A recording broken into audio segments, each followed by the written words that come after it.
The Chrysler Building is an iconic Art Deco skyscraper located on the east side of Manhattan in New York City. Completed in 1930, it was briefly the tallest building in the world before being surpassed by the Empire State Building later the same year. The building's distinctive design, characterized by its terraced crown and stainless steel spire, has made it one of the most recognizable landmarks in New York City's skyline. Lexington Avenue is a major north-south thoroughfare in Manhattan, running from the Harlem neighborhood in the north to Lower Manhattan in the south. It is known for its mix of residential, commercial, and cultural landmarks, including Grand Central Terminal, which is located at the intersection of Lexington Avenue and 42nd Street.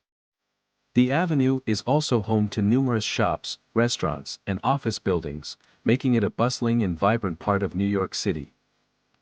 Friends, subscribe the channel to see new videos like this every day and stay tuned to my channel. I am Khalil Islam Badol.